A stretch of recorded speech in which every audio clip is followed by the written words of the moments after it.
जीवन की सच्चाई आपको पता है क्या है? जीवन में हमेशा एक दूसरे को समझने का प्रयत्न करो, परखने का नहीं। लोग बदलते नहीं हैं, बस सिर्फ इतना होता है, या तो आप में उनकी दिलचस्पी खत्म हो जाती है या आपसे ज्यादा दिलचस्प उन्हें कोई और मिल जाता है। समय नहीं लगाना ये तय करने में कि आपको क्या करना है, वरना समय ये तय कर लेगा कि आपको क्या करना है। शिकायत वहां होती है जहां विश्वास ना हो। जब आपको ये एहसास हो जाए कि आप किसी की जिंदगी में सिवाय बोझ के और कुछ नहीं है, तो आपको खामोशी से उसकी जिंदगी से निकल जाना चाहिए, क्योंकि प्रेम जुदाई बर्दाश्त कर लेती है लेकिन बेइज्जती बिल्कुल भी नहीं। अनुभव कहता है कि मेहनत आदत बन जाए तो कामयाबी मंजिल बन जाती है। सबसे ज्यादा दुखी अपनों का पराया होना होता है। अपने आप को तैयार करो, हर किसी के बात को अपने ऊपर लेना बंद करो। छोटी सोच वाले खुद भी आगे नहीं बढ़ते और साथ वालों को भी आगे नहीं बढ़ने देते। अमीरी दिल की हो तो लोग साइकिल पर भी खुशियां मनाते हैं, नहीं तो कारों से भी लोगों को रोता देखा है। अक्सर लोगों को प्यार से नफरत उस वक्त हो जाती है जब कोई बहुत ही ज्यादा प्यार करके धोखा देता है। अगर कुछ करना है तो भीड़ से हटकर चलो। भीड़ साहस तो देती है पर पहचान छीन लेती है। गुजर गया वो वक्त जब हमें जरूरत थी तुम्हारी, अब जिंदगी भी बन जाओ तो स्वीकार नहीं करेंगे। कांच के जैसा होता है भरोसा, कितना भी संभालो आखिर में टूट जाता है। इंसान ही इंसान का रास्ता काटता है। बिल्लियां तो यूं ही बदनाम है। प्रेम हो या नफरत हिसाब से करो, बेहिसाब करोगे तो तकलीफ होगी ही। कोई विश्वास तोड़े तो दिल से उसका धन्यवाद करो, क्योंकि वही लोग सिखाते हैं कि विश्वास सोच समझकर करो। कभी आंसू मत देना उनकी आंखों में जिन्होंने खुद हार कर आपको जिताया है। लोगों को संतुष्ट करते करते तुम्हारी जिंदगी बीत जाएगी, लेकिन तुम उन्हें संतुष्ट नहीं कर पाओगे। इसलिए अपने लिए, अपनी खुशियों के लिए जीना शुरू करो। किसी इंसान के पीछे भागकर अपनी वैल्यू कम मत करो। जो आपका होगा वो कहीं नहीं जाएगा। जो रास्ता तुम्हारा नहीं है वो मंजिल भी तुम्हारी नहीं। रिश्ता रखना हो तो अच्छी बातें करते रहा करो, और खत्म करना हो तो सच्चाई बता दो। कभी कभी नए लोग पुराने से वफादार मिल जाते हैं। आजकल के इंसान दिल से नहीं, जरूरत से रिश्ता बनाते हैं। लोगों ने कुछ दिया तो सुनाया भी बहुत कुछ। हे ईश्वर, एक तेरा ही दर है जहां कभी ताना नहीं मिला। असफलता में कुछ गलत नहीं है, लेकिन सफलता के लिए कोशिश ना करना जरूर गलत है। जिंदगी को समझना बहुत मुश्किल है। कोई सपनों के खातिर अपनों से दूर रहता है तो कोई अपनों के खातिर सपनों से दूर। ना फिसलो इस उम्मीद में कि कोई तुम्हें उठा लेगा। सोचकर मत डूबो कि तुम्हें कोई बचा लेगा। देखा तुम्हारे मुसीबत में तो हर कोई मजा लेगा। अपना गम सोच समझकर बांटना चाहिए। दुनिया में हमदर्द कम और सिरदर्द ज्यादा मिलते हैं। अगर हालातों पर आपकी पकड़ मजबूत है तो जहर उगलने वाला भी आपका कुछ उखाड़ नहीं सकता। इंसान नीचे बैठा दौलत गिनता है। कल इतनी थी, आज इतनी बढ़ गई। ऊपर वाला हंसता है और इंसान की सांसें गिनता है। कल इतनी थी और आज इतनी हो गई। रिप्लाई ना मिलने पर भी अगर आप मैसेज कर रहे हैं तो समझ लीजिए कि बुद्धि भ्रष्ट हो चुकी है आपकी। सवाल करने वाले तो बहुत मिलते हैं, लेकिन बिना सवाल किए ख्याल रखने वाले नसीब से मिलते हैं। जो आपके शब्दों का मूल्य नहीं समझता उसके सामने मौन रहना ही बेहतर है। जो दिल से उतर गए फिर क्या फर्क पड़ता है कि किधर है कोई भी सफर कभी खत्म नहीं होता। या तो रास्ता बदल जाता है या फिर वास्ता ही खत्म हो जाता है।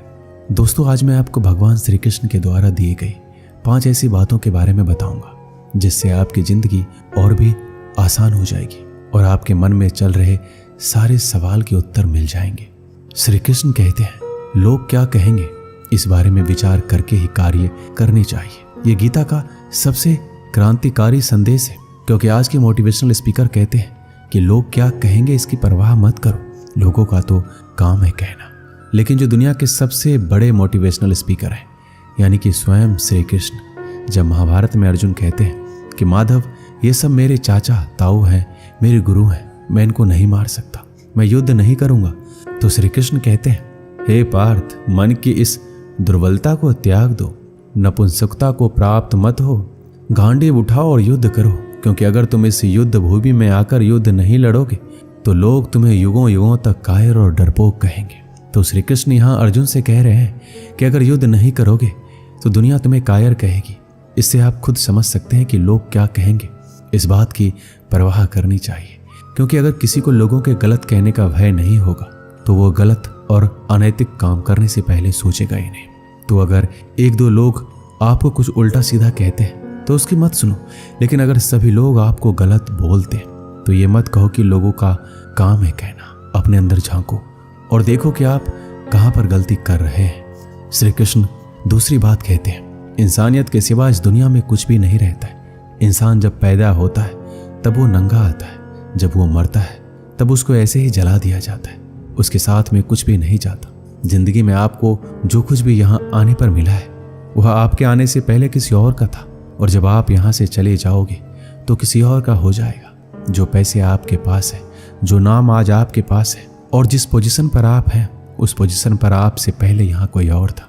आज भले ही आप हो, लेकिन कल कोई और आपसे वो छीन लेगा। दोस्तों, यही सृष्टि का नियम है और ये भागवत गीता की सबसे बड़ी सीख है जो हर एक आदमी को समझना चाहिए। तो अगर बदलाव ही इस दुनिया का नियम है तो ऐसी कौन सा चीज़ है जो हमेशा रहती है? तो कोई ऐसी चीज़ जरूर होगी जो हमारे मरने के बाद भी इस दुनिया में रहेगी। वो चीज़ है इंसानियत। सबसे पहले आप एक अच्छे इंसान बनिए। हर एक मनुष्य उस परमात्मा का अंश है और हम सीधे तौर पर उस परमात्मा से जुड़े हुए हैं। दोस्तों, हमारी आत्मा कभी गलत नहीं हो सकती, पर हम शरीर के सुखों के लिए गलत कर्मों को करने में लग जाते हैं और उनका नतीजा भी गलत होता है। आज हमारे पास जो कुछ भी है, चाहे हमारा प्यार हो, कोई रिश्ता या फिर पैसा या नाम हो, वो सब हमसे एक ना एक दिन छिन जाएगा या दूर चला जाएगा। यही सृष्टि का नियम है। जो कल किसी और का था आज आपका है, लेकिन जो आज आपका है वो आने वाले दिनों के बाद किसी और का हो जाएगा। इसलिए किसी भी चीज का अहंकार ना करें और हर एक व्यक्ति के साथ आदर के साथ पेश आए। श्री कृष्ण तीसरी बात कहते हैं कि कर्म करो, फल की इच्छा मत करो। मनुष्य कर्मों के बंधन से बंधा हुआ है। हम एक क्षण भी बिना कर्म किए नहीं रह सकती। जब हम सोते हैं तब भी हमारा मन काम करता है। मनुष्य कभी कर्म किए बिना नहीं रह सकता, लेकिन अगर जीवन में तरक्की करनी है तो मनुष्य को निष्काम भावना के साथ अपना कर्म करते जाना चाहिए। फल की कोई भी इच्छा नहीं रखना चाहिए।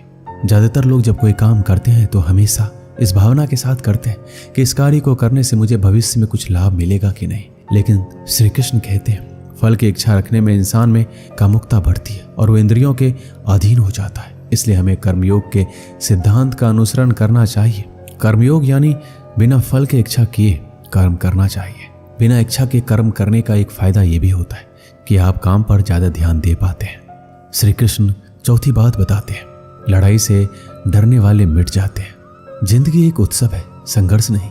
यदि आप अपनी जिंदगी को संघर्ष समझते हैं तो निश्चित ही वह संघर्षमय होने वाली है। हालांकि जीवन के कुछ मोर्चों पर व्यक्ति को लड़ने के लिए हमेशा तैयार रहना चाहिए। जो व्यक्ति लड़ना नहीं जानता, युद्ध उसी पर थोपा जाएगा या उसको सबसे पहले मारा जाएगा। उसी के जीवन में संघर्ष भी होगा। महाभारत के पांडवों को यह बात श्री कृष्ण ने अच्छे से सिखाई थी। पांडव अपने बंधुओं और भाइयों से लड़ना नहीं चाहते थे, लेकिन श्री कृष्ण ने समझाया जब किसी मसले का हल शांतिपूर्ण किसी भी तरीके से नहीं होता तो फिर युद्ध ही एकमात्र विकल्प बच जाता है। कायर लोग युद्ध से पीछे हटते हैं, इसलिए अपनी चीज को हासिल करने के लिए कई बार युद्ध करना पड़ता है और अपने अधिकारों के लिए कई बार लड़ना पड़ता है। श्री कृष्ण पांचवी बात कहते हैं, काम, क्रोध और लोभ नरक के 3 द्वार हैं। जब मनुष्य अपने कर्मों के फल का इच्छा रखता है तो उसके मन में काम की उत्पत्ति होती है। यह काम ही मनुष्य का सबसे बड़ा दुश्मन है, क्योंकि यह आग की तरह जलता रहता है। मनुष्य चाहे अपने कामनाओं की पूर्ति का कितना ही प्रयास क्यों ना कर ले, परंतु वो कभी काम को संतुष्ट नहीं कर सकता। और जब कामनाओं की पूर्ति नहीं होती तो क्रोध पैदा होता है और क्रोध के आवेग में आकर मनुष्य कई गलतियां करता है जो उसे और नीचे ढकेल देती है। काम की उत्पत्ति का एक कारण लोभ भी है, क्योंकि मनुष्य अगर उतने से संतोष कर ले जितना उसके पास है, अगर वो अपनी इच्छाओं को कम कर दे तो अपने शत्रु काम पर विजय पा सकता है। इसलिए सबसे पहले तो जीवन में संतोष रखना चाहिए। सांसारिक सुखों के इच्छा को त्याग दो, क्योंकि उनसे मिलने वाला सुख बहुत ही श्रेणिक होता है जो कभी व्यक्ति को तृप्त नहीं कर पाता। इंद्रियां और मन ही काम का जन्म स्थल है। इसलिए अगर काम रूपी इस दुश्मन को हराना है तो अपने इंद्रियों को वश में करना सीखो और उन्हें भगवान में लगाओ। एक समय की बात है, अफ्रीका महाद्वीप में हीरों की कई खानों की खोज हो चुकी थी, जहां से बहुतायत में हीरे प्राप्त हुए थे। वहां के एक गांव में रहने वाला किसान अक्सर उन लोगों की कहानियां सुना करता था जिन्होंने हीरों की खान खोजकर अच्छे पैसे कमाए और अमीर बन गए। वह भी हीरे की खान खोजकर अमीर बनना चाहता था। एक दिन अमीर बनने के सपने को साकार करने के लिए उसने अपना खेत बेच दिया और हीरो की खान की खोज में निकल पड़ा। अफ्रीका के लगभग सभी स्थान छान मारने के बाद भी उसे हीरो का कुछ पता नहीं चला। समय गुजरने के साथ उसका मनोबल गिरने लगा। उसे अपना अमीर बनने का सपना टूटता दिखाई देने लगा। वह इतना हताश हो गया कि उसके जीने की तमन्ना ही समाप्त हो गई और एक दिन उसने नदी में कूदकर अपनी जान दे दी। इस दौरान दूसरा किसान, जिसने पहले किसान से उसका खेत खरीदा था, एक दिन उसी खेत के मध्य बहती छोटी नदी पर गया। उस नदी के पानी में से इंद्रधनुषी प्रकाश फूटता दिखाई पड़ा। उसने ध्यान से देखा तो पाया कि नदी के किनारे एक पत्थर पर सूर्य की किरणें पड़ने से वह चमक रहा था। किसान ने झुककर वो पत्थर उठा लिया और घर ले आया। वह खूबसूरत पत्थर था। उसने सोचा ये सजावट के काम आएगा और उसने उसे घर पर ही सजा लिया। कई दिनों तक वह पत्थर उसके घर पर सजा रहा। एक दिन उसके घर एक मित्र आया। जब उसने वह पत्थर देखा तो हैरान रह गया। उसने किसान से पूछा, मित्र, तुम इस पत्थर की कीमत जानते हो? किसान ने जवाब दिया, नहीं, मेरे ख्याल से ये हीरा है, शायद अब तक खोजे गए हीरो में सबसे बड़ा हीरा है। किसान के लिए इस बात पर यकीन करना मुश्किल था। उसने अपने मित्र को बताया कि उसे यह पत्थर अपने खेत की नदी के किनारे मिला है। वहां ऐसे और भी पत्थर हो सकते हैं। दोनों खेत पहुंचे और वहां से कुछ पत्थर नमूने के तौर पर चुन लिए। फिर उन्हें जांच के लिए भेज दिया गया। जब रिपोर्ट आई तो किसान के मित्र की बात सच निकली। वो पत्थर हीरे ही थे। उसके खेत में हीरो का भंडार था। वह उस समय तक खोजी गई सबसे कीमती हीरे की खदान थी। दूसरा किसान उस खदान की वजह से मालामाल हो गया। पहला किसान दर दर भटका और अंत में जान दे दी, जबकि हीरे की खान उसके अपने खेत में उसके कदमों तले थी। दोस्तों, इस कहानी से हमें क्या सीख मिलती है? इस कहानी में हीरे पहले किसान के कदमों के तले थे, लेकिन वो पहचान नहीं पाया और उसकी खोज में भटकता रहा। ठीक वैसे ही हम भी सफलता प्राप्ति के लिए अच्छे अवसरों की तलाश में रहते हैं। हम उन अवसरों को पहचान नहीं पाते या पहचान कर भी महत्व नहीं देते जो हमारे आसपास ही छुपे रहते हैं। जीवन में सफल होना है तो आवश्यकता है बुद्धिमानी और परख से उन अवसरों को पहचानने की और धैर्य से अनवरत कार्य करने की। सफलता निश्चित है। दोस्तों, इस वीडियो में बस इतना ही। मिलते हैं अगली वीडियो में। अपना ख्याल रखिएगा। जय श्री कृष्ण।